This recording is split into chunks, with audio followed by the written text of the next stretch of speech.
영국이 28년간 독점해온 30조 원짜리 사우디 레이더가 단 사흘 만에 뒤집혔습니다. 57도 사막에서 영국 레이더는 1시간 만에 멈췄고 미국 패트리엇은 모래를 먹고 쓰러졌습니다. 실전 공습에서 미국이 놓친 12발을 한국이 전부 막아냈고 사우디 왕세자는 영국을 버리고 한국을 택했습니다. 28년간 사우디에서 영국 무기를 팔아온 장군이 모든 것을 고백했습니다. 그 충격적인 전말을 지금 공개합니다. 시작하기 전 구독과 좋아요, 그리고 대한민국 화이팅 댓글로 한국을 응원해주세요. 중동 전체가 발칵 뒤집혔습니다. 사우디가 30조 원짜리 방공망을 통째로 갈아엎겠다고 선언했기 때문입니다. 28년간 사우디의 하늘을 지켜온 영국과 미국의 방패가 하루아침에 쓸모없어질 수 있다는 뜻이었죠. 영국 BAE 시스템즈와 미국 레이시온이 독점해온 중동 방공 시장의 판도가 송두리째 흔들리기 시작했습니다. 그런데 더 충격적인 건 그 다음이었어요. 사우디 왕세자가 직접 지목한 비교평가 대상국 5곳 중 한 곳이 대한민국이었습니다. 영국, 미국, 러시아, 프랑스 사이에 한국이 끼어 있었어요. 세계 방산업계의 거인들 틈에 아시아의 신흥 무기 수출국이 당당히 이름을 올린 겁니다. 이 소식을 들은 순간 저는 커피잔을 내려놓을 수가 없었습니다. 손이 미세하게 떨렸거든요. 분노가 아니었어요. 웃음이 터질 것 같아서 참느라 떨린 겁니다. 하지만 진짜 충격은 그 다음이었습니다. 저는 리처드 해밀턴, 영국 왕립해군 소장 출신입니다. BAE 시스템즈 중동 수석 고문을 거쳐 사우디 왕실 군사 고문으로 28년을 보냈어요. 아버지도 해군 제독이었고 할아버지도 해군이었습니다. 3대째 영국 해군 가문이죠. 해밀턴이라는 성이 영국 군사 역사에서 어떤 무게를 갖는지는 설명이 필요 없을 겁니다.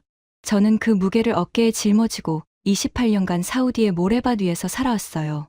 그날은 리야드 왕궁의 지하 작전실로 호출을 받은 날이었습니다. 사우디에서 28년을 보냈지만 왕궁 지하까지 내려간 건 손에 꼽을 정도였어요. 엘리베이터가 지하 4층에서 멈추자 차가운 공기가 밀려들었습니다. 사막 위 섭씨 50도의 열기와는 다른 세계였죠. 대리석 복도를 따라 걸었어요. 군화 소리가 벽에 부딪혀 메아리 쳤습니다. 복도 끝에 이중 강철문이 있었고 왕실 근위대 2명이 자동 소총을 가슴에 대각선으로 걸치고 서 있었어요. 문이 열리자 거대한 원형 테이블이 눈에 들어왔습니다. 테이블 중앙에 사우디 왕가의 문장이 금색으로 새겨져 있었어요. 벽면을 따라 12개의 대형 스크린이 켜져 있었고 각 스크린에 사우디 전역의 방공 기지 현황이 실시간으로 떠 있었습니다. 방 안에 이미 14명이 앉아 있었어요. 사우디 군부의 핵심 인사들이었죠.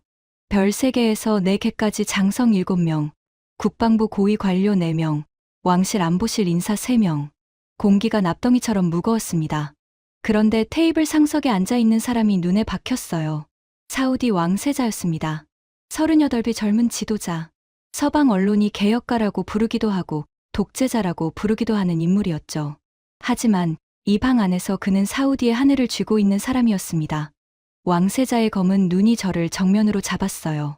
그 눈에 감정이라는 게 보이지 않았습니다. 사막의 밤처럼 차갑고 깊었어요. 해밀턴 장군. 왕세자의 목소리가 작전실에 울렸습니다. 아랍어가 아니라 영어였어요. 저를 위한 배려가 아니었습니다. 이 방에 있는 모든 사람에게 들으라는 의미였죠. 28년간 당신이 설계한 방공망의 성적표를 가져왔습니다. 왕세자가 손짓을 하자 벽면 스크린 전체가 한꺼번에 바뀌었어요. 붉은색 숫자들이 화면을 채웠습니다. 지난 5년간 사우디 방공망이 놓친 미사일과 드론의 목록이었어요. 숫자를 세는 순간 등골이 서늘해졌습니다. 147발. 5년 동안 147발이 사우디 방공망을 뚫었어요. 그중 23발은 민간 시설에 떨어졌고 11명의 사우디 시민이 목숨을 잃었습니다. 저는 그 숫자를 알고 있었어요.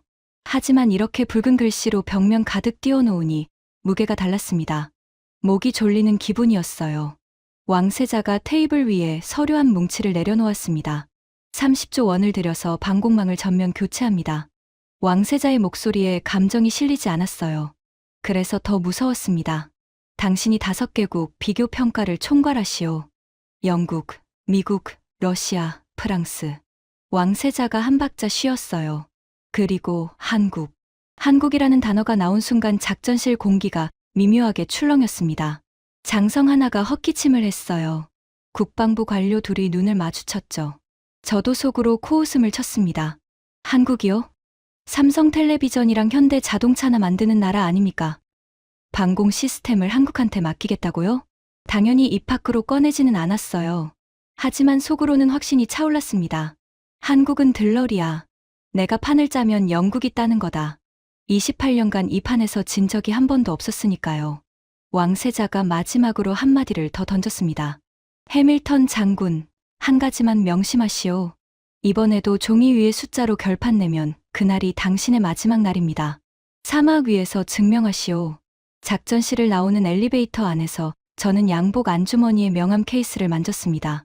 금색 글씨로 새겨진 BAE 시스템즈 로고가 손끝에 잡혔어요.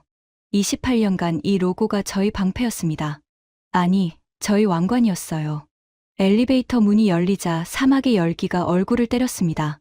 섭씨 49도의 리야드 오후였어요. 하지만 등줄기의 식은땀이 마르지 않았습니다. 왕세자의 마지막 말이 귓전에서 맴돌았거든요. 그날이 당신의 마지막 날입니다. 왕궁을 나온 지 3시간 뒤였습니다. 리야드 리츠칼튼 호텔 72층 로열 스위트룸. 창밖으로 리야드의 야경이 보석처럼 박혀 있었어요. 하지만 저는 야경을 즐길 여유가 없었습니다. 스위트룸 안에 3사람이 앉아 있었거든요. 저와 제러미 콜린스, 그리고 화면 속 마거릿 도우. 콜린스는 레이시온 중동 총괄 부사장이었어요. 텍사스 출신의 거구로 악수할 때 상대방 뼈가 부러질 것 같은 힘으로 쥐어짜는 남자였죠. 스테이크 앞에 앉으면 첫 번째 칼질에 접시까지 긁히는 스타일이었어요. 패트리어 시스템의 중동 판매를 15년째 총괄하면서 사우디에서만 12조 원어치를 팔아낸 인물이었습니다. 화면 속 마거릿 로우는 BAE 시스템즈 중동 프로젝트 디렉터였어요. 런던 본사에서 접속한 그 여자의 얼굴이 노트북 화면 가득 차 있었습니다. 은색 단발머리에 얇은 금태 안경. 입꼬리가 항상 아래로 처져 있어서 웃는 걸 본 사람이 없다는 소문이 있었죠. BAE 런던 본사에서 저희 직속 상관이나 마찬가지인 여자였습니다. 콜린스가 스테이크를 썰면서 입을 열었어요. 리처드, 왕세자가 한국을 넣었다며? 고기 조각을 입에 넣고 씹으면서 말했습니다. 피가 흐르는 미디엄 레어이즙이 입술 가장자리에 묻어 있었어요. 그거 빼는 건 일도 아니잖아. 평가 기준만 손보면 돼. 저는 와인잔을 돌렸습니다. 프랑스산 보르도의 짙은 붉은 빛이 크리스탈 잔 안에서 맴돌았어요. 기준을 손보는 정도가 아닙니다. 왕세자가 사막 위에서 증명하라고 했어요. 종이 위에 숫자는 안 받는다고 했습니다. 콜린스의 칼질이 멈췄어요. 현장 시험을 한다고? 그 눈에 처음으로 불안이 스쳤습니다. 사막 환경에서 패트리어스의 냉각 문제가 완벽하게 해결되지 않았다는 건 저도 콜린스도 알고 있었거든요. 걸프전 때 소프트웨어 오류로 사우디 군인 28명이 사망한 사건. 그 이후에도 사막먼지 필터 문제는 보고서에만 올라가고 실제 개선은 되지 않았습니다. 로비 자금은 늘었지만 필터 예산은 매번 삭감됐죠. 화면 속 마거릿이 끼어들었어요. 현장 시험이 문제가 아닙니다. 한국이 문제예요. 마거릿의 목소리가 스피커를 통해 스위트룸에 울렸습니다. 한화 에어로스페이스가 천궁이라는 중거리 방공 시스템을 들고 올 겁니다. 작년 동남아 수출 경쟁에서 우리를 이긴 물건이에요. 가격 대비 성능이 무시 못할 수준입니다. 저는 와인을 한 모금 삼켰어요. 혀에 탄닌의 씁쓸함이 번졌습니다. 가격이야 싸겠죠. 한국산이니까. 하지만 사우디가 자국 방공망을 싸구려한테 맡기겠습니까? 콜린스가 스테이크를 밀어내며 몸을 앞으로 숙였어요. 구운 고기 냄새와 남자의 향수 냄새가 뒤섞였습니다. 리처드, 워싱턴에서 카드가 하나 있어. 한국이 사우디에 진입하면 주둔 미군 기술 지원을 재검토하겠다는 내부 서한이 준비돼 있거든. 직접적인 철수 협박은 아니지만 의미는 같아. 사우디 입장에서 미군 기술 지원이 끊기면 기존 패트리엇 유지 보수가 마비되니까. 저는 고개를 끄덕였어요. 속으로 계산이 빠르게 돌아갔습니다. 미국이 안보 카드를 쓰고 영국이 정보 공유를 볼모로 잡으면 한국은 문도 못 열고 쫓겨날 겁니다. 28년간 써먹은 방법이었어요. 한 번도 실패한 적이 없었죠. 마거릿이 안경을 고쳤으며 말했습니다. 해밀턴, 평가 기준의 나토 호환성 항목을 필수로 넣으세요. 한국 장비는 나토 표준을 완벽하게 충족하지 못합니다. 그 한 항목이면 기술 점수에서 자동 감점이에요. 물론 사실이 아니었어요. 한국천공은 나토 표준 링크 16을 지원합니다. 하지만 평가 기준을 만드는 건 저니까 해석의 여지를 끼워 넣을 수 있었죠. 콜린스가 와인잔을 들어 올렸어요. 성공을 위하여. 크리스탈 잔이 부딪히는 소리가 스위트룸에 맑게 울렸습니다. 창밖으로 리야드의 야경이 별처럼 반짝이고 있었어요. 수백만 시민이 잠들어 있는 도시였습니다. 그 도시의 하늘을 놓고 세 사람이 밀실에서 와인잔을 부딪히고 있었죠. 마거릿이 화면 너머로 마지막 한마디를 던졌어요. 리처드, 절대로 실수하지 마세요. 한국이 이 판에 발을 들이면 중동 방산 시장 전체가 흔들립니다. 우리가 50년간 쌓아올린 체계가 무너지는 거예요. 화면이 꺼졌습니다. 마거릿의 얼굴이 사라진 자리에 BA 로고가 잠깐 떴다가 스크린이 검게 변했어요. 콜린스가 자리에서 일어나며 양복을 매만졌습니다. 리처드, 걱정 마. 한국 녀석들이 뭘 들고 오든 사막에서는 안 돼. 에어컨이 잘 나오는 공장에서나 작동하는 기계를 들고 올 테니까. 콜린스의 등이 스위트룸 문 밖으로 사라졌습니다. 저는 혼자 남은 스위트룸에서 빈 와인잔을 내려다봤어요. 잔바닥에 붉은 와인 자국이 동그랗게 남아 있었습니다. 창밖 기야드의 불빛이 유리잔에 반사되어 깜빡였어요. 28년간 이 도시에서 살았습니다. 이 도시의 하늘을 영국제 방패로 덮어왔어요. 그 방패가 구멍투성이라는 걸 알고 있었지만 모른 척했습니다. 보고서에 올라간 147발의 관통 기록, 11명의 사망자, 그 숫자들이 매년 반복될 때마다 저는 뭘 했을까요? 필터를 교체하라고 본사에 건의하는 대신 로비 만찬에 참석했습니다. 냉각팬을 개선하라고 요구하는 대신 평가, 기준을 유리하게 만드는데 머리를 썼어요. 와인잔을 테이블에 내려놓았습니다. 크리스탈이 대리석에 부딪히는 소리가 조용한 방에 울렸어요. 괜찮아. 28년간 이 판에서 진 적이 없어. 이번에도 마찬가지야. 스스로에게 말했습니다. 하지만 그 말이 입안에서 와인보다 씁쓸했어요. 사흘 뒤, 비교평가 개시식이 열리는 날 아침이었습니다. 장소는 리야드 외곽의 킹칼리드 군사기지, 내 제3합동회의실이었어요.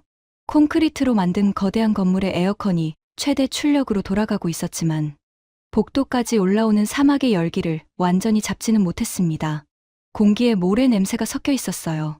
중동 특유의 건조하고 달큰한 먼지 향이었죠. 회의실 문을 열었을 때 이미 4개국 대표단이 자리를 잡고 있었습니다. 미국 레이시온 팀 8명이 오른쪽 첫 번째 테이블에 앉아 있었어요. 콜린스가 맨 앞에서 두꺼운 팔짱을 끼고 의자에 기대 앉아 있었습니다. 영국 BA 팀 6명이 그 옆에 있었고요. 런던에서 날아온 기술 총괄 브래드쇼가 노트북을 펼치고 있었어요. 러시아 팀 5명은 왼쪽 끝 테이블이었습니다. 러시아 팀의 선두에 빅토르 셰르바코프가 앉아 있었어요. 알마즈안테이 출신, S-400 방공 시스템의 수석 설계자였던 사람이죠. 백발의 두꺼운 검정 뿔테 안경을 쓴 70대 노인이었습니다. 하지만 눈빛은 젊었어요. 데이터 시트를 보는 눈이 매같았습니다. 사우디가 러시아를 후보에 넣은 건 의외였어요. 미국의 심기를 건드릴 수 있는 선택이었으니까. 하지만 왕세자는 개의치 않는 듯했습니다. 프랑스 탈레스 팀 4명이 러시아 옆에 조용히 앉아 있었고요. 그런데 한 테이블이 비어 있었습니다. 맨 왼쪽 구석. 한국 팀이 아직 도착하지 않은 거였어요. 시계를 봤습니다. 개시식 시작 7분 전이었어요. 콜린스가 저를 보고 눈짓을 했습니다. 입꼬리가 올라가 있었어요. 도착도 못하는 거 아냐? 그 표정이 뜻하는 바가 명확했죠. 5분 전. 여전히 빈 테이블. 저는 속으로 쾌재를 불렀습니다. 지각하는 것부터가 프로페셔널하지 못하다는 증거였어요. 평가 보고서 첫 장에 이 사실을 기록하면 감점 요소로 충분했습니다. 3분 전. 회의실 문이 열렸어요. 사우디 경비병이 문을 잡아주고 있었습니다. 3사람이 들어왔어요. 앞장선 사람은 짧게 깎은 머리에 다림질이 칼같이 된 군복을 입은 사내였습니다. 대한민국 국방부 방산수출단 중동파견대장 윤석현 대령. 명찰에 적힌 영문 이름을 읽었어요. 키가 크지도 작지도 않았고 표정이라는 게 얼굴에 없었습니다. 로봇 같았어요. 두 번째 사람은 여자였습니다. 검은색 기업 점퍼에 LI 지넥스원 로고가 박혀 있었어요. 정하은이라는 이름이 명찰에 있었습니다. 방공체계 소프트웨어 총괄 수석연구원. 30 중반쯤으로 보였어요. 검은 뿔테 안경에 묶은 머리. 노트북 가방을 어깨에 걸치고 있었는데 가방 무게가 꽤 나가 보였습니다. 들어오자마자 자리에 앉더니 주변을 한번 둘러보지도 않고 노트북을 펼쳤어요. 세 번째 사람. 이 사람이 제 시선을 붙잡았습니다. 키가 작고 다부진 체구에 한화 에어로스페이스 작업복을 입고 있었어요. 강민수라는 이름의 기장이었습니다. 현장 기술 책임. 작업복 소매가 팔꿈치까지 걷혀 있었는데 팔뚝 전체에 화상 흉터가 빽빽했어요. 손목에서 팔꿈치까지 붉은색과 흰색의 흉터가 뒤섞여 지도처럼 얽혀 있었습니다. 천궁 발사대부터 K9 자주포까지 30년을 쇠가루와 용접 불꽃 사이에서 보낸 흔적이었죠. 강민수가 의자에 앉으면서 손에 들고 있던 알루미늄 공구 케이스를 바닥에 내려놓았어요. 쿵 하는 둔탁한 소리가 회의실에 울렸습니다. 그 소리에 콜린스가 고개를 돌렸어요. 강민수의 팔뚝 흉터를 보는 콜린스의 눈에 순간적으로 뭔가가 스쳤습니다. 당혹. 이 회의실에 앉아있는 서방 대표단 중에 저런 팔을 가진 사람은 한 명도 없었거든요. 엔지니어들은 전부 노트북 앞에 앉아 키보드를 두드리는 사람들이었어요. 현장에서 쇠덩이를 맨손으로 다루는 기술자는 한국 팀에만 있었습니다. 하지만 저는 그 관찰을 금방 지워버렸어요. 흉터가 많다고 기술이 좋은 건 아니니까요. 오히려 안전관리가 부실하다는 증거 아닙니까? 속으로 그렇게 정리했습니다. 제가 단상에 올라갔어요. 5개국 대표단이 제 얼굴을 올려다봤습니다. 저는 평가 총괄관으로서의 권위를 충분히 느끼면서 입을 열었어요. 환영합니다. 사우디 왕국의 차세대 방공 시스템 비교 평가에 참가하신 5개국 대표단 여러분. 평가는 사흘간 내 눔사막 전술 사격장에서 진행됩니다. 총 3차례의 시험을 통과해야 하며 최종 점수가 가장 높은 시스템이 30조 원 규모의 계약을 따게 됩니다. 여기까지는 공식 발언이었어요. 이제부터가 제 카드였습니다. 평가 항목의 나토 통합 운용성을 필수 조건으로 포함합니다. 나토 표준과 완벽하게 호환되지 않는 시스템은 기술 점수에서 자동 감점됩니다. 러시아 셰르바코프의 눈이 가늘어졌어요. S-400은 나토 호환이 안 되니까요. 한국도 마찬가지일 거라고 저는 계산했습니다. 콜린스가 팔짱을 풀며 만족스러운 표정을 지었어요. 첫 번째 울타리가 세워진 겁니다. 그때 한국 테이블에서 손이 올라왔어요. 윤석현 대령이었습니다. 표정 변화 없이 낮은 목소리로 말했어요. 평가관님, 천궁 체계는 나토 표준 링크 16 완벽 지원합니다. 호환성 인증서를 제출하겠습니다. 나토 호환 시험은 이미 작년에 통과했어요. 윤 대령이 서류 봉투를 꺼내서 앞으로 밀었습니다. 봉투 위에 나토 군사위원회 직인이 찍혀 있었어요. 저는 그 직인을 보는 순간 뒤통수를 맞은 기분이었습니다. 준비가 돼 있었어요. 이쪽이 카드를 내밀기도 전에 이미 막아놓은 겁니다. 콜린스의 표정이 굳었어요. 저와 눈이 마주쳤습니다. 괜찮아. 이건 전초전이야. 사막에서 승부하면 돼. 저는 눈빛으로 그렇게 전했어요. 개시식이 끝난 뒤 복도에서 나세르 알카타니와 마주쳤습니다. 사우디 국방부 방공사업 차관보. 미국 조지타운대 유학파의 25년 군 경력의 실무자였어요. 사우디 국방부에서 실제로 방공 시스템을 운용하는 모든 결정을 만지는 사람이었죠. 왕세자의 명령을 현장에서 실행하는 핵심 인물이었습니다. 나세르가 저를 불러 세웠어요. 해밀턴 장군. 나세르의 눈이 어두웠습니다. 걸프전 때 동료를 잃은 사람의 눈이었어요. 그때 패트리엇의 소프트웨어 오류로 미사일이 빗나가면서 옆에 있던 장교가 사망했다는 이야기를 저는 들은 적이 있었습니다. 나세르가 그 장교의 친구였다는 것도요. 공정하게 해주시오. 나세르의 목소리가 낮았어요. 한마디였지만 그 안에 25년의 무게가 들어 있었습니다. 우리는 28년간 영국과 미국의 방패만 믿어왔소. 그 방패에 구멍이 몇 개인지 당신보다 내가 더 잘 알고 있소. 저는 당연하죠 라고 대답했어요. 겉으로는 웃었습니다. 하지만 나세르의 눈에서 걸프전의 그림자를 본 순간 가슴 어딘가가 콕 찔리는 느낌이 들었어요. 그 느낌을 빠르게 지웠습니다. 감상에 빠질 시간이 없었으니까요. 복도를 걸어 나오면서 창밖을 봤어요. 사막의 지평선이 열기에 일렁이고 있었습니다. 사흘 뒤면 저 사막 위에서 모든 것이 결정됩니다.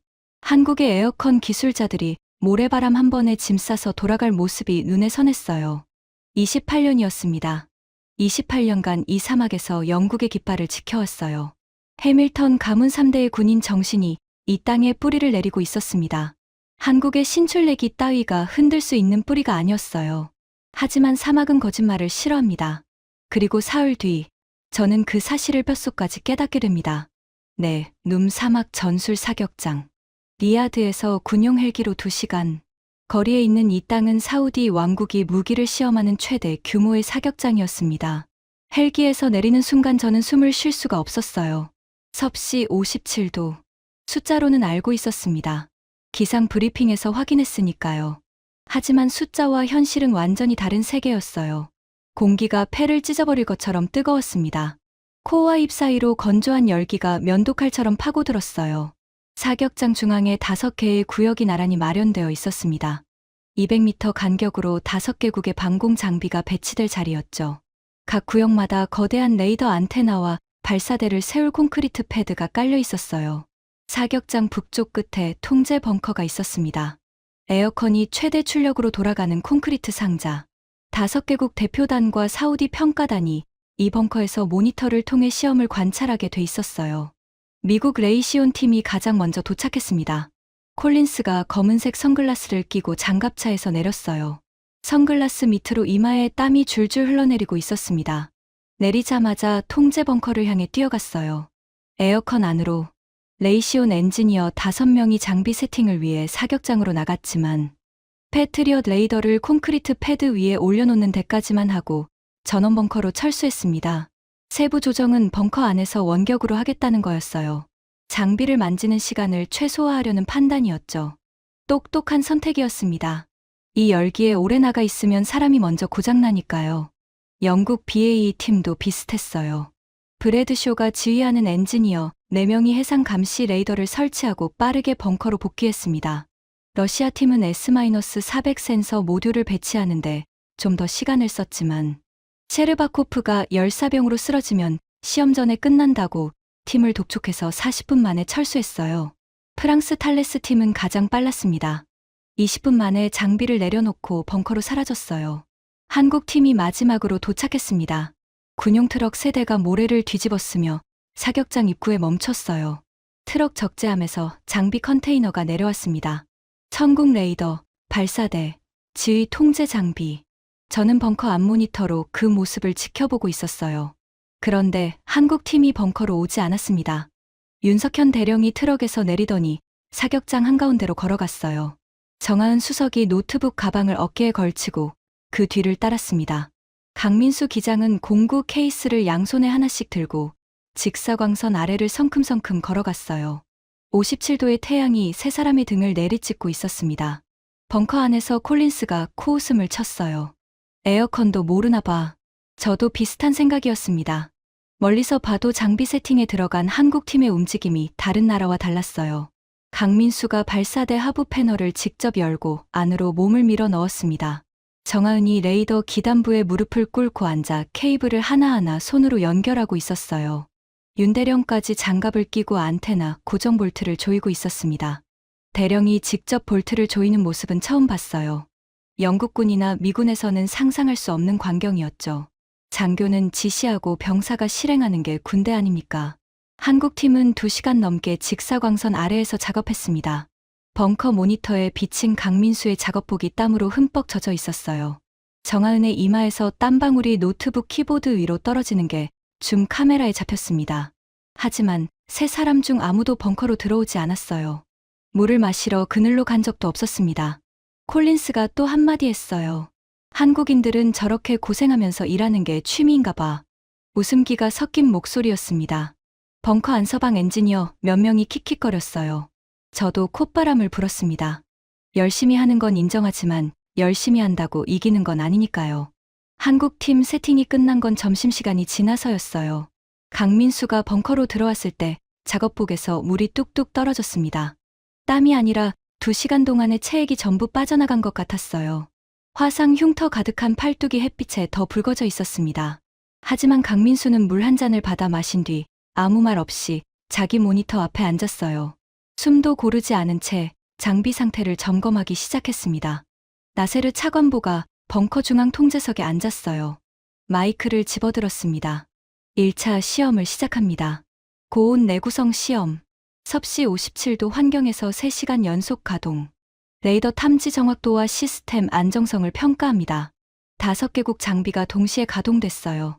벙커 안대형 스크린 5개에 각국 장비의 실시간 데이터가 떠올랐습니다. 레이더 회전 속도, 냉각 시스템 온도, 전력 소비량, 탐지 범위, 숫자들이 실시간으로 갱신되고 있었어요. 처음 30분은 평온했습니다. 5개 장비가 모두 정상 가동됐어요.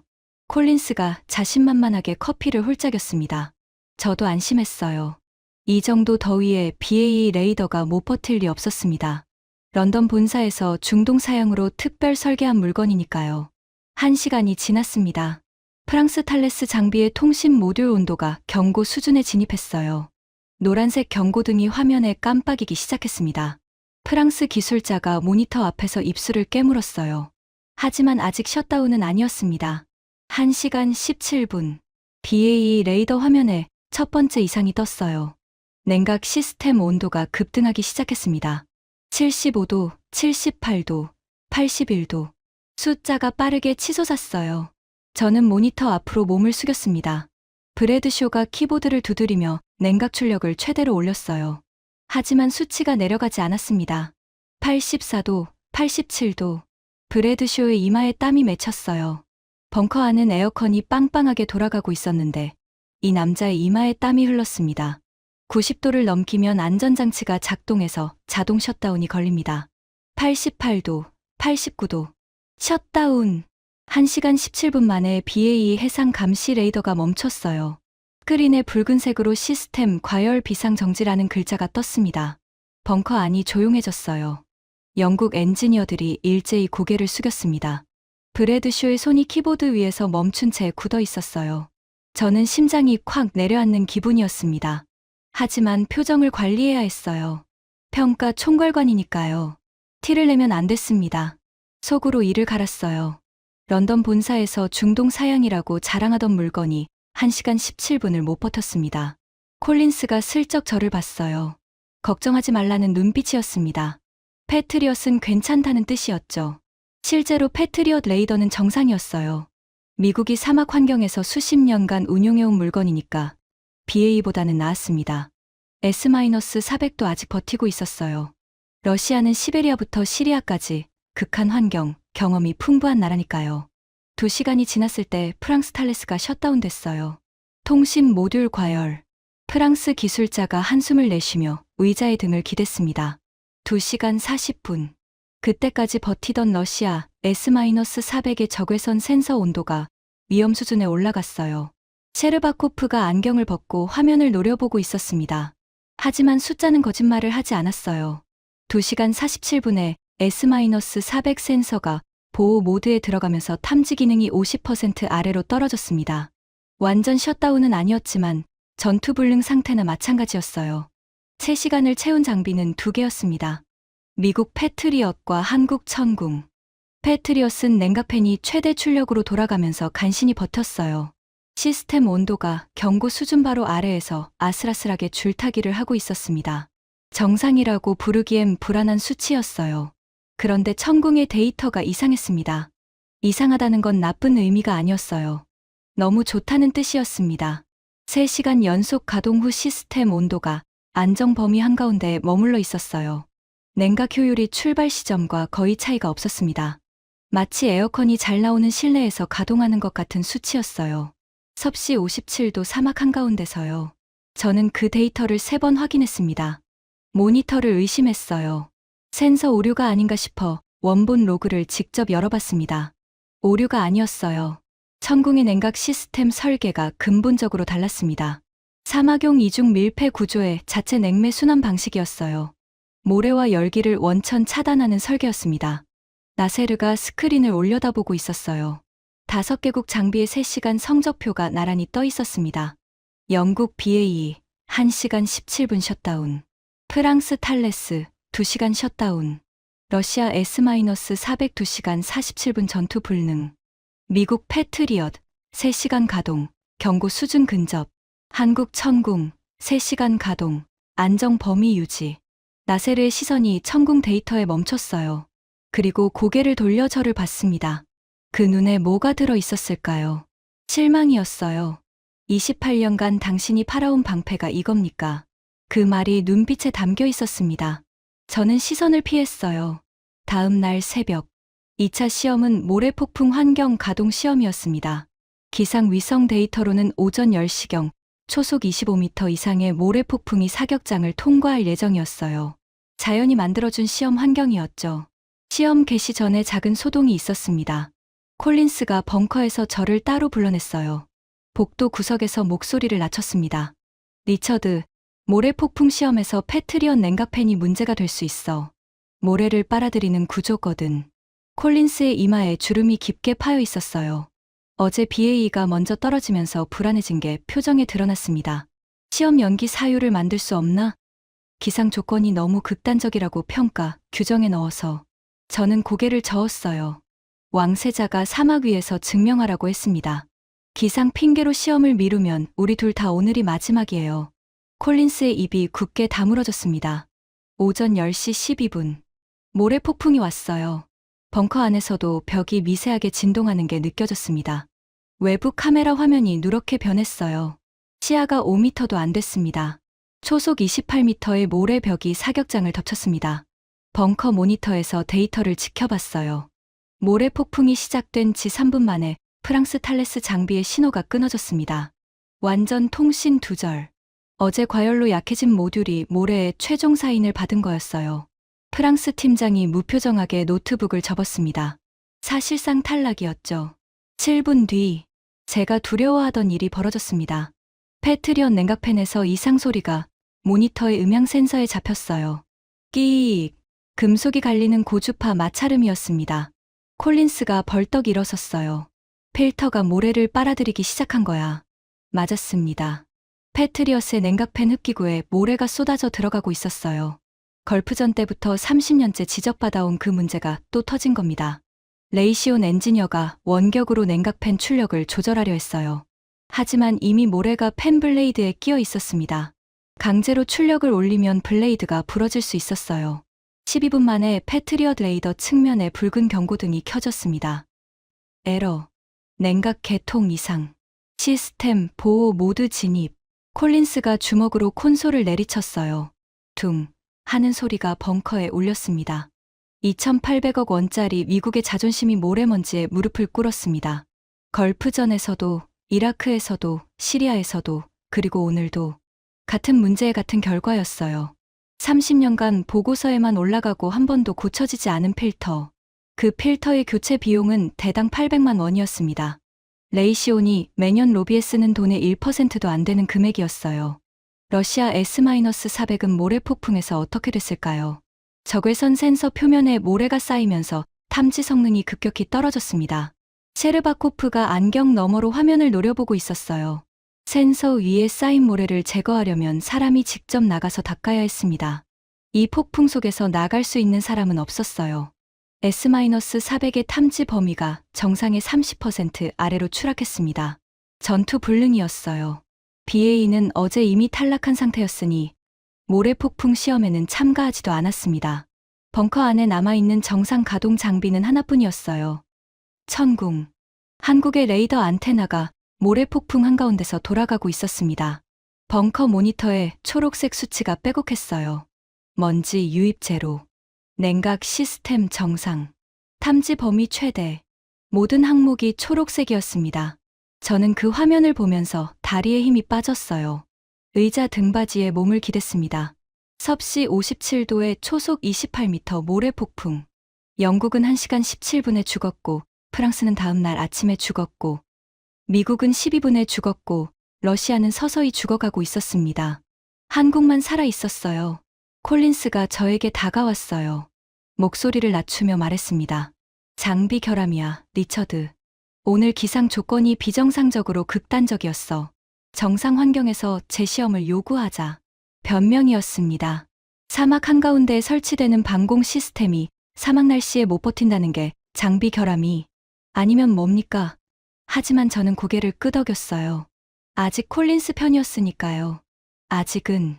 그때 벙커 뒤쪽에서 나세르 차관보의 목소리가 들렸습니다. 해밀턴 장군. 나세르가 팔짱을 끼고 벽에 기대서 있었어요. 28년간 이런 변명만 들었습니다. 필터가 문제다. 날씨가 문제다.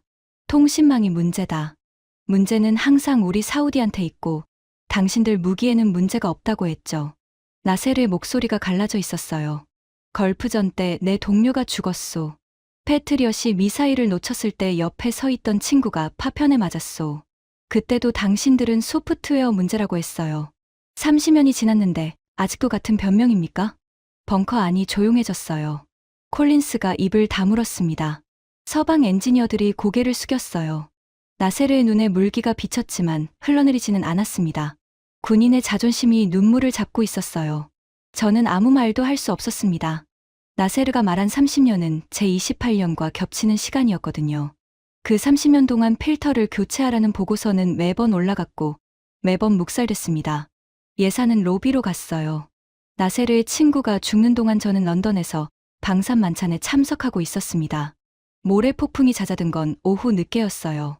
사격장에 다시 햇빛이 돌아왔지만 장비들의 상태는 처참했습니다. 패트리엇 레이더는 냉각팬에 모래가 잔뜩 끼어서 재가동이 불가능했어요. S-400 센서는 모래 코팅을 씌운 것처럼 뿌옇게 변해 있었습니다. BAE와 탈레스는 이미 어제부터 멈춰 있었고요. 내일 3차 시험을 치르려면 최소한 패트리엇과 S-400은 복구해야 했습니다. 레이시온 엔지니어 2명이 벙커에서 나가 패트리엇 수리를 시작했어요. 모래 폭풍은 그쳤지만 기온은 여전히 53도였습니다. 두 사람이 냉각팬 커버를 열고 모래를 제거하는 작업을 했어요. 20분 만에 한 명이 벙커로 뛰어들어왔습니다. 얼굴이 붉어서 열사병 직전이었어요. 물을 벌컥벌컥 들이키고 에어컨 앞에 주저앉았습니다. 나머지 한 명도 10분 뒤 들어왔어요.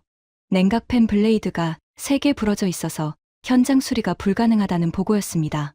교체 부품을 리아드 창고에서 공수해야 했어요. BAE 레이더는 더 심각했습니다. 냉각 모듈 자체가 과열로 변형돼 있었어요. 브래드쇼가 벙커 안에서 런던 본사에 화상 통화를 걸었습니다. 기술 지원을 요청하는 목소리가 들렸어요. 하지만 런던에서 부품을 보내려면 최소 이틀이 걸렸습니다. 3차 시험은 내일인데요. 저는 BAE 레이더의 모니터 앞에서 멍하니 앉아 있었어요. 28년간 자랑스럽게 팔아온 영국의 방패가 사막. 모래에 이렇게 허무하게 무너지는 걸 보고 있으려니 명치가 먹먹했습니다. 브래드쇼가 수화기를 내려놓으며 고개를 저었어요. 본사에서 부품 이틀 걸린다고요. 3차 시험 기권해야 합니다. 기권. 그 단어가 가슴에 모처럼 박혔어요. 영국이 기권한다. 28년간 사우디 방공을 책임져 온 영국이 모래바람 한 번에 기권한다. 해밀턴 가문 3대의 자존심이 모래 속에 파묻히는 순간이었습니다. 그때 벙커 문이 열리면서 뜨거운 바깥 공기가 밀려들었어요. 강민수 기장이 들어왔습니다. 작업복이 새하얗게 모래를 뒤집어 쓰고 있었어요. 방진 마스크를 턱 밑으로 내리고 있었는데 마스크 자국이 얼굴에 붉게 찍혀 있었습니다. 화상 흉터 가득한 팔에 공구 벨트를 차고 있었어요. 렌치, 스패너, 드라이버가 허리춤에서 찰그랑거렸습니다. 강민수가 벙커 안을 한번 둘러봤어요. 그 시선이 BAE 레이더 모니터의 붉은 에러 화면에 멈췄습니다. 그리고 브래드쇼에게 다가갔어요. BAE 쪽 냉각 모듈, 저한테 보여주실 수 있습니까? 벙커 안이 조용해졌어요. 브래드쇼가 어이없다는 표정으로 강민수를 올려다봤습니다. 한국 기술자가 왜 영국 장비를 보겠다는 거지? 그 눈빛이었어요. 강민수가 한 발 더 다가서며 말했습니다. 바깥에서 보니까 냉각 모듈 배출구 용접 부위가 열 팽창으로 벌어진 것 같습니다. 용접 부위만 다시 잡아주면 모듈 교체 없이 응급 복구가 가능할 수 있어요. 브래드쇼의 입이 벌어졌어요. 어떻게 알았지? 그 표정이었습니다. 강민수가 바깥에서 지나가면서 BAE 레이더를 본 거였어요. 자기 장비도 아닌 남의 나라 장비를 지나가면서 훑어보고 고장 원인을 짐작해낸 겁니다. 브래드쇼가 저를 봤어요. 저는 잠깐 망설였습니다. 한국 기술자가 영국 장비를 만지게 하는 건 상식 밖의 일이었어요. 기밀 유출 문제도 있었고 자존심 문제는 더 컸습니다. 하지만 브래드쇼의 눈에 선택지가 없다는 걸 알고 있었어요.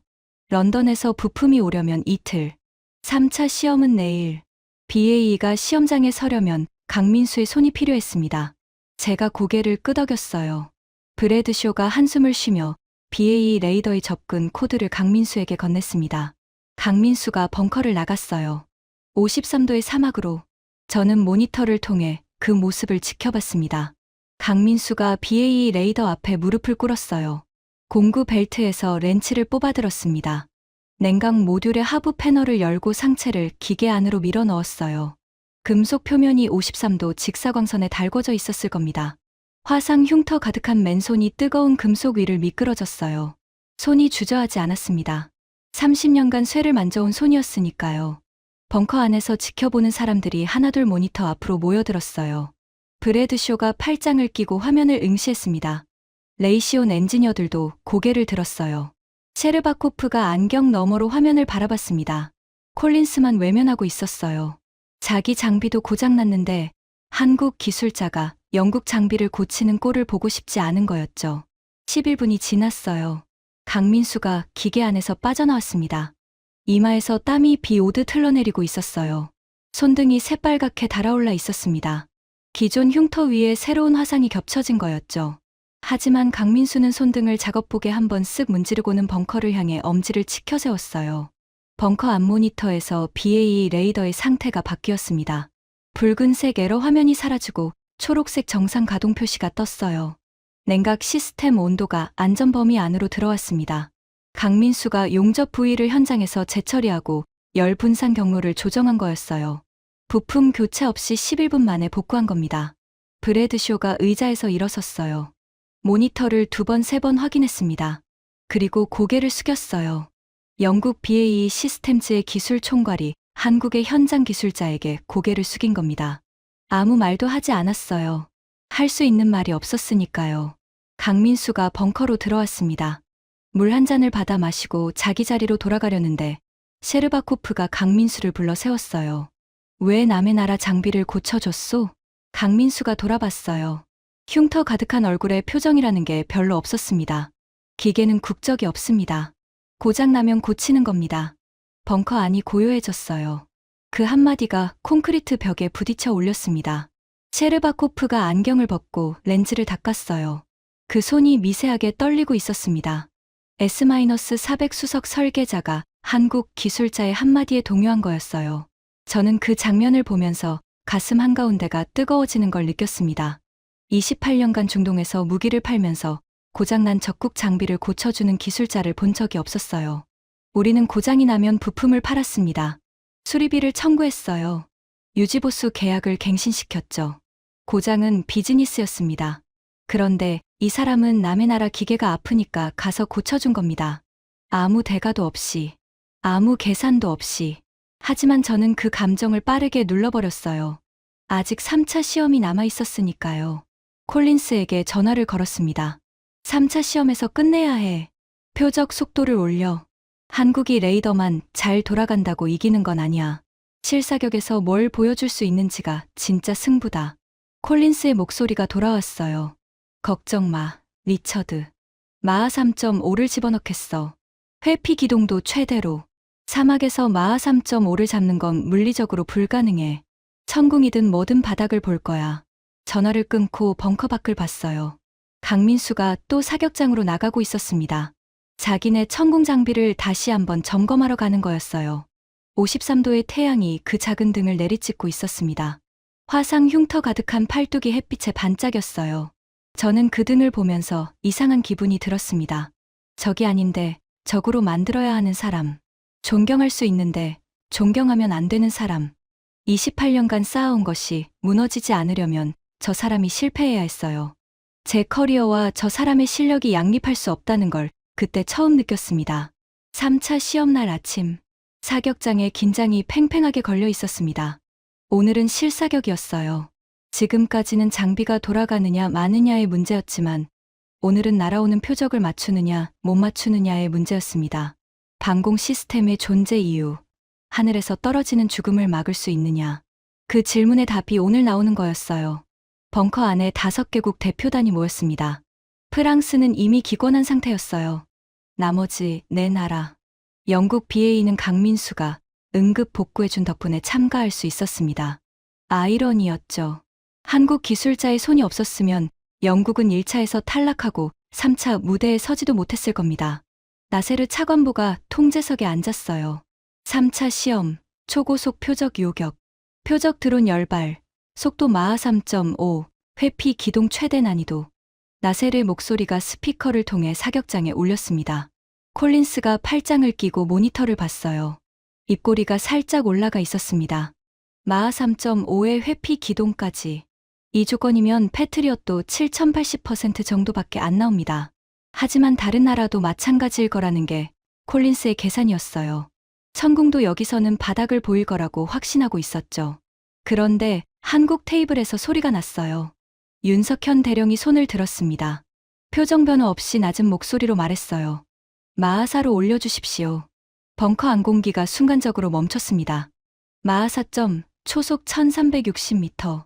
지구상 거의 모든 단거리 탄도 미사일의 속도를 넘어서는 수치였어요. 이 조건에서 요격을 한다는 건 날아오는 총알로 쏘아 맞추겠다는 소리와 다름없었습니다. 콜린스의 팔짱이 풀렸어요. 입이 벌어졌습니다. 나세르가 윤대령을 봤어요. 확인합니다. 마하사입니까? 윤대령이 고개를 끄덕였어요. 그게 전부였습니다. 설명도 없었고 자신감을 과시하지도 않았어요. 그냥 끄덕임 하나. 콜린스가 웃었어요. 이번에는 진짜 웃음이었습니다. 한국이 스스로 무덤을 파고 있다는 확신이 그 얼굴에 번져 있었어요. 좋습니다. 마하사로 하죠. 콜린스가 나세르에게 동의를 표했어요. 사격이 시작됐습니다. 먼저 러시아. S-400 연동 요격 체계가 가동됐어요. 센서가 어제 모래 오염의 후유증으로 정밀도가 떨어져 있었습니다. 표적 드론 10발이 마하사로 쏘아 올려졌어요. S-400이 추적을 시작했지만 센서 정밀도가 정상의 70%에 머물러 있었습니다. 결과 10발 중 5발 명중. 요격률 50%. 셰르바코프가 안경 너머로 화면을 노려봤어요. 입술이 일자로 굳었습니다. 다음은 영국 BAE. 강민수가 응급 복구해준 레이더로 사격에 임했어요. 하지만 레이더 성능이 원래의 80% 수준에 머물러 있었습니다. 완전 복구가 아니라 응급 처치였으니까요. 결과 10발 중 6발 명중. 요격률 60%. 브래드쇼가 고개를 떨궜습니다. 사실 강민수의 수리가 없었으면 0%였어요. 60%도 한국 기술자 덕분이었습니다. 미국 패트리엇. 콜린스가 등을 고추 세웠어요. 냉각팬 부품을 급하게 공수받아 교체한 패트리엇이 가동됐습니다. 미국의 자존심이 마지막 기회를 잡은 거였어요. 표적 10발이 마하사로 날아왔습니다. 패트리엇의 시커가 표적을 물었어요. 하지만 사막의 열기와 모래 잔여물이 적외선을 난반사시키면서 추적이 흔들렸습니다. 첫 발이 빗나갔어요. 두 번째 명중. 세 번째 빗나감. 결과 10발 중 7발 명중. 요격률 70%. 콜린스의 얼굴이 굳었지만 완전히 무너지지는 않았어요. 70%면 나쁘지 않다. 사막에서 마하사를 70% 잡았으면 합격이야. 콜린스가 중얼거렸습니다. 하지만 그 목소리에 확신은 없었어요. 마지막. 한국 천궁. 벙커 안이 조용해졌습니다. 정한 수석이 노트북 앞에서 키보드를 두드렸어요. 천궁 시스템 최종 점검을 하고 있었습니다. 덤덤한 표정. 긴장이라는 게 보이지 않았어요. 강민수가 팔짱을 끼고 모니터를 지켜보고 있었고 윤대령은 벽에 등을 기대고 서 있었습니다. 정하은이 엔터키를 눌렀어요. 벙커 바깥에서 소리가 터졌습니다. 쉬익. 푸른 화염이 천궁 발사대에서 솟구쳤어요. 10발의 요격탄이 하늘로 쏘아 올려졌습니다. 벙커 모니터에 파란 점 10개가 떴어요. 동시에 붉은 점 10개가 마하사로 회피 기동을 펼치고 있었습니다. 파란 점들이 붉은 점을 추격했어요. 아니, 추격이 아니었습니다. 표적이 갈 곳을 미리 읽고 그 지점에서 기다리는 움직임이었어요. 첫 번째 충돌. 붉은 점 하나가 사라졌습니다. 0.7초 뒤 두 번째가 사라졌어요. 세 번째, 네 번째. 간격이 일정했습니다. 기계적 정확도로 붉은 점이 하나씩 소멸했어요. 5, 6, 7, 8. 벙커 안에서 누군가 숨을 삼키는 소리가 들렸습니다. 9. 마지막 하나가 남았어요. 10번째 붉은 점이 화면 가장자리에서 급격한 회피 기동을 펼쳤습니다. 90도 각도 변환. 마하사에서 90도를 꺾는 표적을 잡는 건 이론적으로 불가능에 가까웠어요. 파란 점이 궤적을 수정했습니다. 실시간으로 예측 경로를 다시 계산하고 있었어요. 1초가 영원처럼 느껴졌습니다. 충돌. 마지막 붉은 점이 사라졌어요. 스크린에 숫자가 떴습니다. 요격률 100%, 열발 발사, 열발 명중, 평균 오차 0.02초, 벙커 안이 묘하게 조용했어요. 환호가 나올 법한 순간인데 아무도 소리를 내지 못했습니다. 너무 압도적이어서 반응을 할 수 없었던 거예요. 러시아 50%, 영국 60%, 미국 70%, 한국 100%. 숫자가 모든 것을 말하고 있었습니다. 셰르바코프가 안경을 벗었어요. 렌즈를 닦지도 않고 맨눈으로 화면을 봤습니다. 데이터를 다시 확인했어요. 원본 로그를 요청했습니다. 정하은 수석이 로그 데이터를 셰르바코프의 태블릿으로 전송했어요. 셰르바코프가 숫자를 하나하나 짚어가며 읽었습니다. 1분이 지났어요. 2분. 셰르바코프가 태블릿을 내려놓았습니다. 불가능한 숫자요. 셰르바코프의 목소리가 낮았어요. 하지만 데이터는 거짓말을 하지 않소.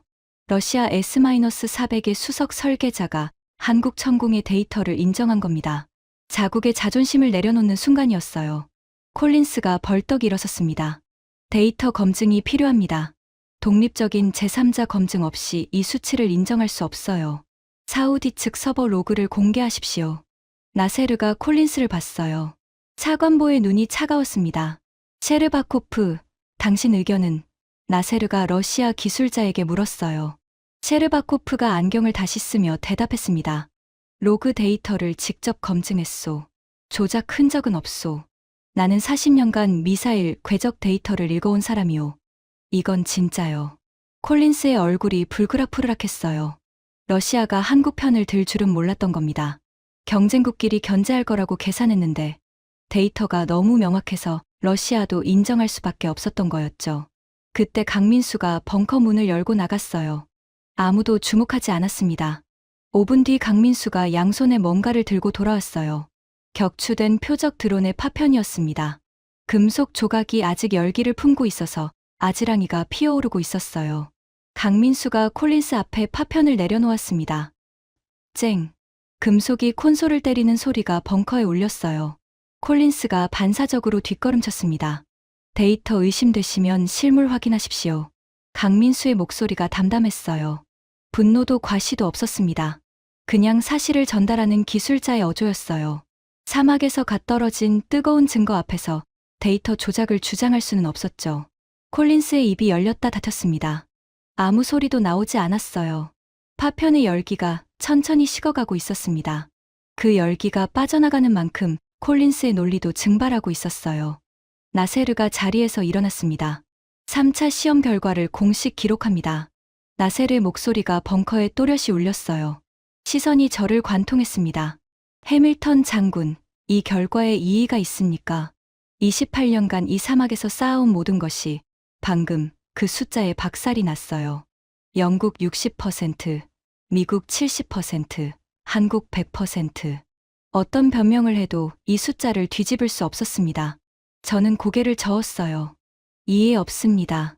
그 네 글자가 입에서 나오는데 혀가 납덩이처럼 무거웠습니다. 그날 밤, 시험이 끝나고 벙커에 남은 사람은 많지 않았습니다. 대부분 리아드 호텔로 돌아갔어요. 저는 벙커에 남았습니다. 잠이 올 것 같지 않았거든요. 나세르 차관보도 남아 있었어요. 내일 최종 보고서를 정리해야 했으니까요. 새벽 1시쯤이었을 겁니다. 벙커 바깥에 사막의 밤바람이 콘크리트 벽을 때리는 소리가 희미하게 들렸어요. 모래알이 벽에 부딪히는 사각사각 소리. 사막의 밤은 낮과 다른 의미의 정막이 있었습니다. 그때 경보가 울렸어요. 귀를 찢는 사이렌이 벙커 전체를 뒤흔들었습니다. 코드 레드. 레이더의 다수 미확인 비행체 감지. 저는 반사적으로 의자에서 벌떡 일어났어요. 30년 전 걸프전에서 색인 본능이 몸을 움직였습니다.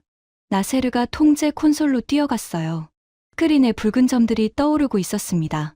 세봤어요. 7개의 탄도 미사일 궤적과 19개의 저고도 비행체, 자폭 드론이었습니다. 탄도 미사일과 자폭 드론을 섞은 복합포와 공격이었어요. 총 26발이 사우디 동부해안 석유 시설과 내-눔 사격장 인근 군사 기지를 향해 쏟아져 내리고 있었습니다. 이건 시험이 아니었어요. 진짜 공격이었습니다. 사격장에 상시 배치된 패트리어 포대가 자동 교전 모드로 전환됐어요. 콘솔의 미군 연락 장교가 워싱턴에 긴급 보고를 올렸습니다. 패트리엇의 시커가 탄도 미사일을 물었어요. 요격 시퀀스가 시작됐습니다. 하늘에서 불꽃이 터졌어요. 패트리엇이 탄도 미사일을 잡기 시작했습니다. 하지만 문제가 터졌어요. 패트리엇의 소프트웨어가 탄도 미사일과 자폭 드론을 동시에 처리하지 못했습니다. 자폭 드론의 레이더 반사 면적이 너무 작아서 소프트웨어가 이것을 셋대로 분류해버린 겁니다. 민간 비행체로 오인한 자폭 드론이 방공망을 통과하기 시작했어요. 패트리엇이 탄도 미사일 7발 중 7발을 잡았습니다. 거기까지는 완벽했어요. 하지만 자폭 드론 19기 중 7기만 격추했어요. 나머지 12기가 1차 방어망을 뚫었습니다. 스크린에 12개의 붉은 점이 지상을 향해 곤두박질 치고 있었어요. 착탄까지 2분 30초. 벙커 안에 시간이 멈췄습니다. 나세르가 콘솔을 두 주먹으로 내리쳤어요. 미군 연락 장교가 마이크를 잡고 고함을 질렀지만 패트리엇은 이미 재장전 중이었습니다. 2분 30초 안에 12발을 더 쏘는 건 물리적으로 불가능했어요. 12기의 자폭 드론이 군사 기지와 석유 시설을 향해 내리꽂히고 있었습니다. 기지에는 야간 근무 병력 수백 명이 있었어요. 석유 시설 옆에는 작업자 숙소가 있었습니다. 잠들어 있는 사람들 위로 폭탄이 떨어지는 거였어요. 저는 다리에 힘이 빠졌습니다. 의자에 주저앉았어요. 28년간 이 나라의 하늘을 지키는 시스템을 설계해온 사람이 그 시스템의 구멍을 실시간으로 보고 있었습니다. 손이 떨렸어요. 스크린의 붉은 점들이 한 픽셀씩 지상에 가까워지고 있었습니다. 착탄까지 2분. 그때 벙커 구석에서 키보드 소리가 났어요. 빠르지도 느리지도 않은 일정한 리듬이었습니다. 고개를 돌렸어요. 정하은 수석이었습니다. 언제 벙커에 왔는지 모르겠지만 구석 자리에 앉아 노트북 화면을 응시하고 있었어요. 안경 너머로 모니터 불빛이 반사됐습니다.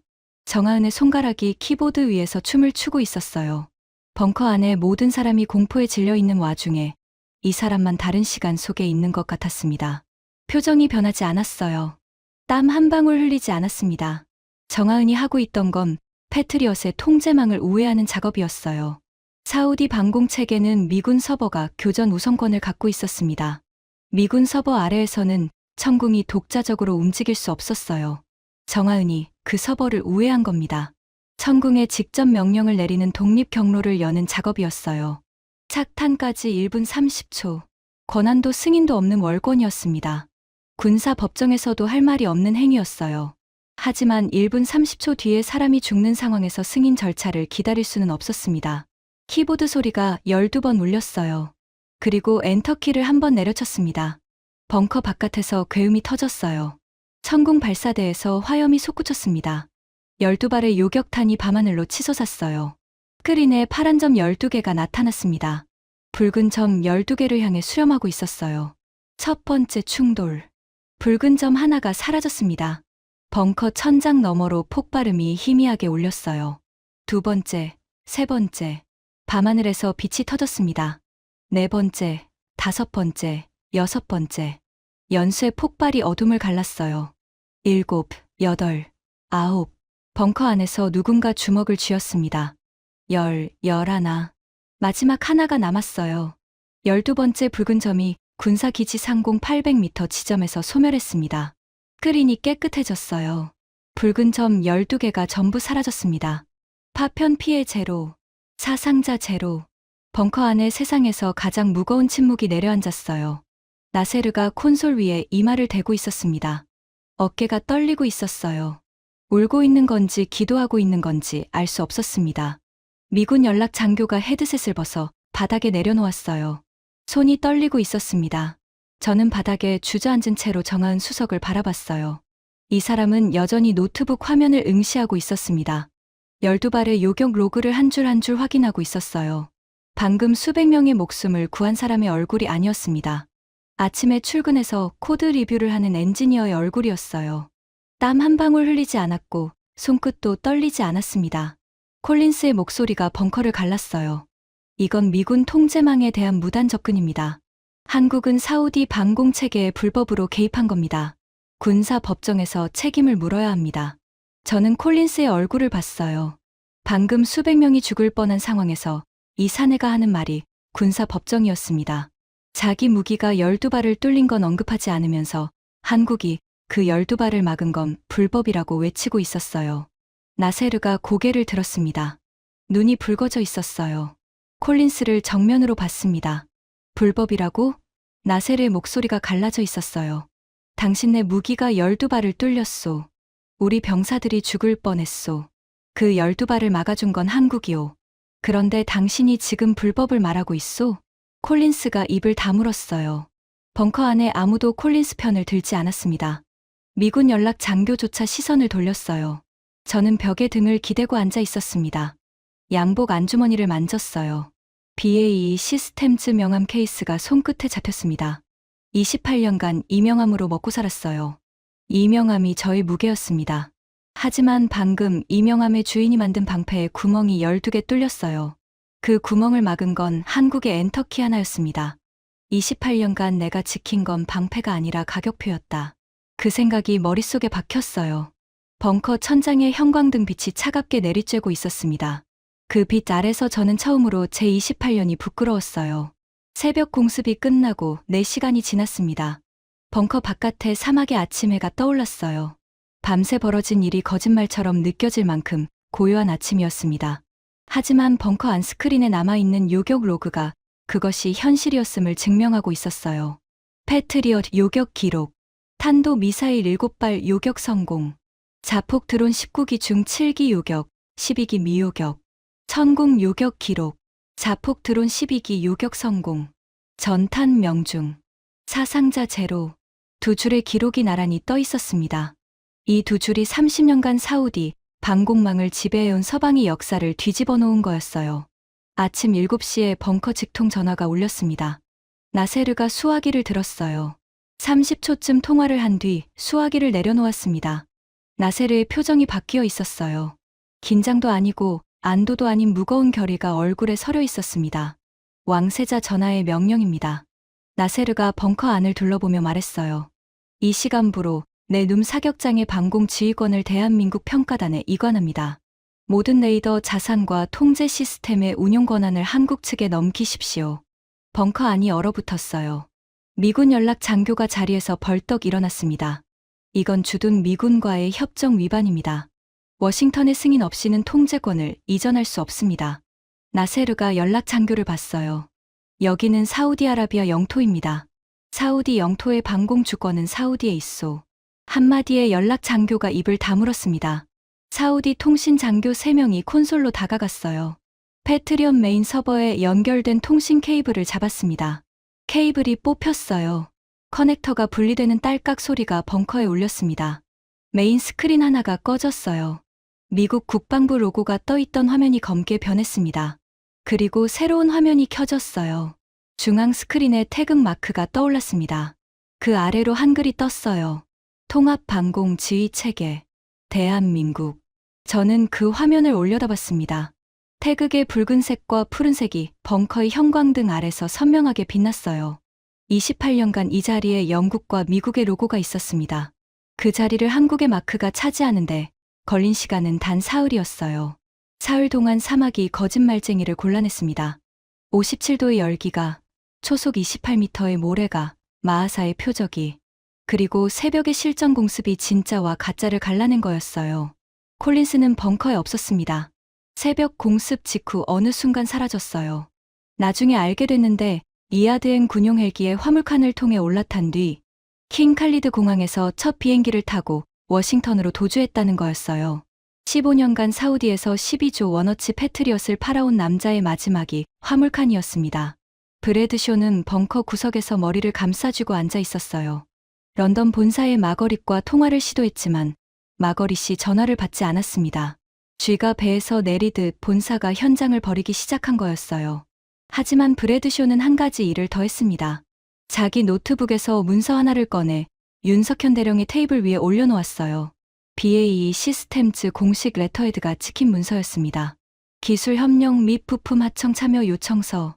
12시간 전까지 한국을 들러리 취급하던 영국이 이제 하청을 구걸하고 있었어요. 브래드쇼가 문서를 내려놓으면서 윤 대령과 눈이 마주쳤는데 윤 대령은 아무 표정 없이 고개만 한번 끄덕였습니다.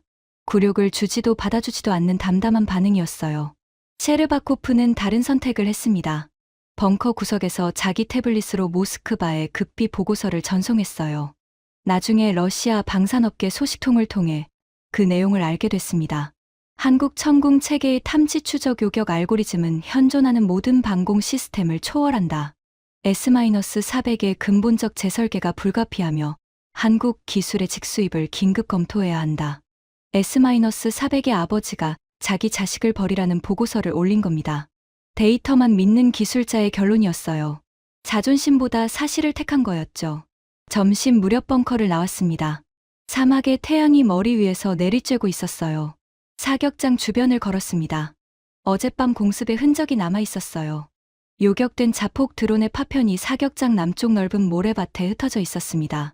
검게 그을린 금속 조각, 뒤틀린 프로펠러 날개, 녹아붙은 회로 깊은 조각들이 모래 위에 널려 있었어요. 그런데 그 파편밭 한가운데에 사람이 있었습니다. 2명이었어요. 윤석현 대령과 강민수 기장이었습니다. 윤 대령이 장갑을 끼고 무릎을 꿇어 모래를 파헤치고 있었어요. 강민수가 금속 탐지기를 들고 모래밭을 천천히 기어다니고 있었습니다. 탐지기가 삐 소리를 낼 때마다 강민수가 멈추고 손으로 모래를 파서 파편을 꺼내 허리에 찬자루